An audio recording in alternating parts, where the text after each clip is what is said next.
दिया है और अनएक्सपेक्टेड लाइंस कहेंगे। अगर आपको लगता है कि इस मुकाबले में किसी खिलाड़ी के सबसे ज्यादा चांसेस हैं एक बड़ी इनिंग्स खेलने का, तो नाम बाबर आजम ही होते। लेकिन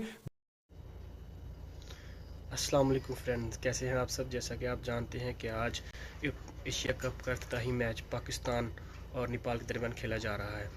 तो आज बाबर आजम ने बहुत ही अच्छी 150 स्कोर किए हैं।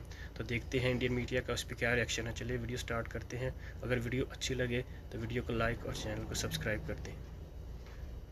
दिया है और अनएक्सपेक्टेड लाइंस कहेंगे। अगर आपको लगता है कि इस मुकाबले में किसी खिलाड़ी के सबसे ज्यादा चांसेस हैं एक बड़ी इनिंग्स खेलने का, तो नाम बाबर आजम ही होते। लेकिन भले ही नेपाल सामने थी, लेकिन प्रेशर लगाया था नेपाल की टीम ने और शुरुआत में 25 रन पर 2 आउट थे। इमाम उल हक रनआउट हो गए थे, फकर जमान उससे पहले रनआउट हो गए थे और एक लड़खड़ाती पारी को पहले संभाला। और अगर आप देखेंगे पहले 50 रन तो तकरीबन 72 गेंदों पर आए थे, बट उसके बाद पेस अच्छी करी, जो हम लगातार बात भी करते हैं कि बाबर आजम अपनी इनिंग्स को पेस बेहतर कर लेते हैं। जब कभी कभी वो इमाम के साथ उनका रेफरेंस भी हम कर रहे होते, तो यही बात करते हैं। तो एक अच्छी शुरुआत, और जो हम कहते हैं कि एशिया कप में ये बाबर आजम का पहला शतक है। और हम बार बार याद दिला रहे थे, जो पिछला एशिया कप और पिछला T20 वर्ल्ड कप रहा था, वहां पर पाकिस्तान टीम फाइनल तक तो गई थी, पर बाबर आजम के रन्स उस लिहाज से नहीं आए थे। अब यहां पर आप एक एशिया कप देख रहे हो, उसके बाद एक वर्ल्ड कप देख रहे हो, तो बाबर का उस लिहाज से शतक बहुत ज्यादा जरूरी है पाकिस्तान की तरफ से। ऐसा नहीं कि बाबर का जी रन उस तरीके से नहीं आ रहे थे, फॉर्म में नहीं थे। और हैरानगी ये हो रही थी कि अफगानिस्तान वाले मैचेस में इन्होंने 250 लगाए, उनमें से किसी को कन्वर्ट नहीं किया। तो यहां पर भारत के साथ मुकाबला होने से पहले बाबर आजम का एक इस तरीके का 100, अगेन जो हम कह रहे हैं कि बात, आप ये मत सोचिए कि नेपाल ने अच्छी गेंदबाजी भी करी थी, प्रेशर भी लगाया था, रन रेट जो था बहुत वक्त तक 5 से अंदर कंट्रोल करके रखा था। और बाबर का एक कैच भी छूटा है, जब वो मेरे ख्याल से 55 रन के स्कोर पर थे, वहां पर उनका कैच भी छूटा, कॉटन बोल्ट का चांस था। और आज के अगर स्टैंडर्ड्स आप देखेंगे तो आप उसको कहोगे रेगुलेशन, एक सिंपल सा वो चांस था, वो उनका जरूर बचा। और आखिर में जो बाबर का जिस तरीके से प्रोग्रेशन रही इनिंग्स की, उसमें एक क्रेडिट जो हम कहेंगे इफ्तिकार को भी जाता है, क्योंकि इफ्तिकार जब आए उस वक्त भी पाकिस्तान की टीम थोड़ा सा प्रॉब्लम में थी। आगा सलमान वहां पर एक रिवर्स स्वीप अटेम्प्ट करते हुए आउट हो गए थे। तो उन्होंने जो पार्टनरशिप लगाई दोनों ने, जिस तरीके से वहां से रिकवरी करी, तो वहां पर ये नहीं हुआ कि शेल में चले गए, इफ्तिकार भी फ्री फ्लोइंग खेलने लगे, बाउंड्रीज आने लगी। थोड़ा सा इस दौरान ये जरूर कहेंगे कि नेपाल की टीम हल्की जरूर पड़ गई, थोड़ा सा उन्होंने एक कुछ पार्ट टाइम ऑप्शंस भी ट्राई करे, फील्ड में भी लैप्सेस नजर आए आपको, जहां पर मिसफील्ड हुई, बाउंड्रीज गए।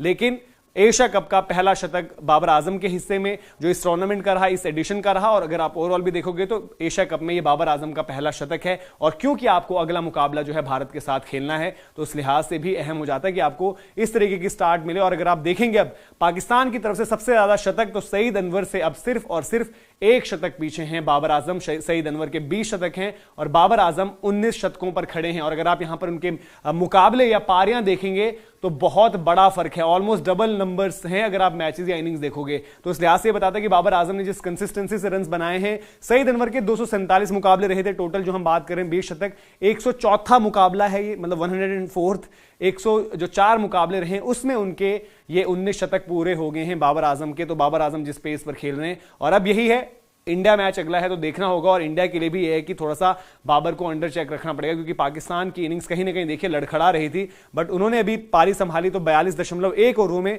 229 पर 4 हैं, प्रोजेक्टेड स्कोर 272 है। और यहां से क्योंकि जो लंबा सीजन हम कह रहे हैं कि मेगा इवेंट, बाबर को अपना जो स्टेचर है वो अगर ऊपर बढ़ाना है, ऊपर लेकर जाना है, तो इस तरीके की पारियां उनको और ज्यादा बड़ी टीम्स, अब इंडिया सामने आएगी, फिर उसके बाद वर्ल्ड कप में तमाम आपको दुनिया की मजबूत टीमें खेलनी है। तो यहां पर बड़ी जबरदस्त उनकी इनिंग्स रही, जहां पर नेपाल के अगेंस्ट अपनी टीम को उन्होंने संकट से उबारा। और काफी हद तक जैसे हम कह रहे हैं कि बार बार आपको बोल रहे हैं, इफ्तिकार की भी पारी को अभी आप वो मत करिए इग्नोर यहां पर, क्योंकि उनकी पारी और उनकी पार्टनरशिप काफी बड़ा एक फैक्टर रही। और अब देखते हैं क्या इफ्तिकार भी, जो उनके पास एबिलिटी है, अब आखिरी के जो तकरीबन 7-8 ओवर बचे हैं, इफ्तिकार का स्कोर 51 है, क्या इफ्तिकार यहां से अपना भी 100 कर पाते हैं। एक मुकाबला आपको याद आएगा, न्यूजीलैंड के खिलाफ मुकाबला जरूर हार गए थे, लेकिन इफ्तिकार ने टुवर्ड्स द एंड बड़ी जबरदस्त बल्लेबाजी करी थी। और इसीलिए हम बार बार कह रहे थे कि अगर पाकिस्तान को कॉल लेनी भी पड़े, आगा सलमान और इफ्तिकार में से किसी एक को खिलाना हो और सौद शकील आपको डालने पड़े वहां पर, तो इफ्तिकार को रखना चाहिए। और इफ्तिकार ने आज वो काम किया भी है, क्योंकि आप देखिए बाकी के भी जब आगा भी बल्लेबाजी करना है, थोड़े से घबराए हुए से लगे, उस तरीके से डॉट बॉल्स बड़ी ज्यादा खेल ली गई थी उनके द्वारा, और फिर रिवर्स अटेम्प्ट किया,